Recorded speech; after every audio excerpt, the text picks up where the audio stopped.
as Penn State absolutely dominates SMU in the first round of the playoff. Here is James Franklin talking to the media. Football, we appreciate that, and we don't take it for granted. And I don't just come in and say that each week. I mean it.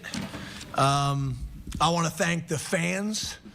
It was phenomenal. The environment was phenomenal. The turnout was unbelievable. You know, we have the second largest stadium in college football, fourth largest stadium in the world, and 99% of the stadium was filled up with our fans, and it made a huge difference. A lot of the other games had some built-in advantages in terms of the distance between the two teams. So the fact that we filled that thing up with 106,000 fans, predominantly all of ours, is significant, and I don't want that to come off the wrong way.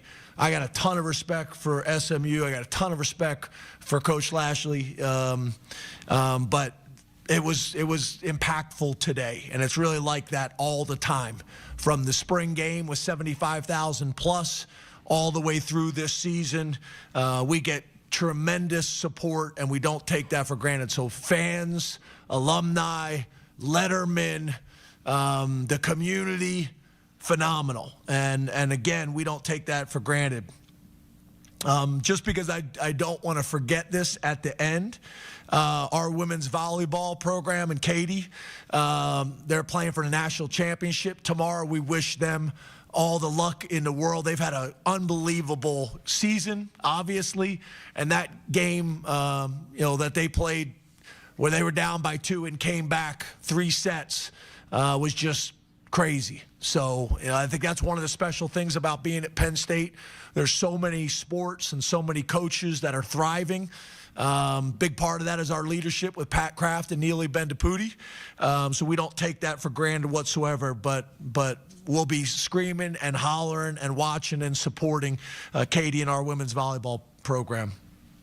Kind of summarizing the game, maybe the best performance on the defensive side of the ball that I've seen in a half. You talk about 3 interceptions, 2 for touchdowns. That's why you recruit linebackers that played running back. That was phenomenal, and took a little bit of time for our offense to get going, but obviously once we did some great things. Specifically got the run game going, which was important for us. 12 wins in a season for the 4th time in school history, joining the 1973, 1986, and 1994 teams. 33 wins over the last 3 seasons.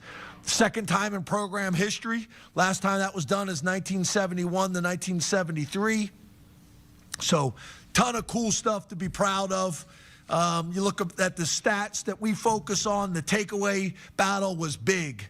3 turnovers to 1. Explosive play battle, we won that. 3rd down battle, we won that. We tied the sack battle. The penalty battle, we won. That's a whole nother conversation. And then the middle 8, we won the middle 8. So, ton of cool stuff. I can go on and on and on. But we got a team win, led from our defense in the beginning of the game. But at the end of the game, it was a team win. Offense, defense, and special teams. So, look forward to answering you guys' questions. And again, I appreciate the coverage that you guys have given us all year. Open up the questions. Start with Rich to your right. James, on your right.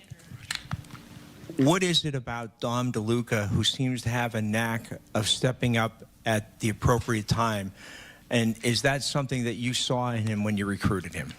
Yeah, Dom's he's a baller.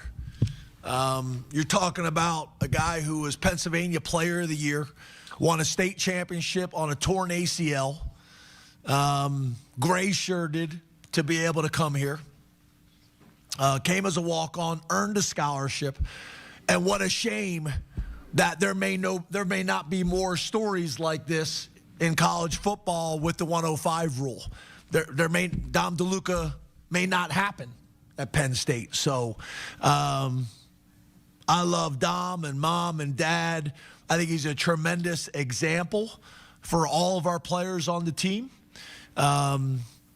He's got a smile on his face. He's appreciative. He works his tail off trusted us when we talked about the positions that we wanted to play him.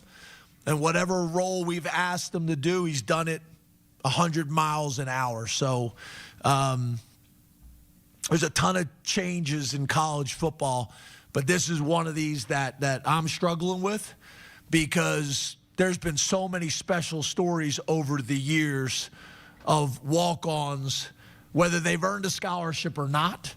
They've been just such a significant part of the game and our history.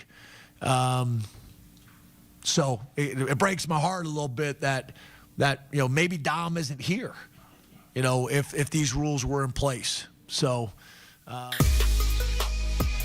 Very proud James Franklin at the podium after Penn State defeats SMU in the first round of the college football playoff in dominant fashion. 38-10 is your final score from Happy Valley as you take a look at the updated college football playoff bracket starting to take shape. Penn State now advances to the next round of the college football playoff in the quarterfinal round to face Boise State in the Fiesta Bowl.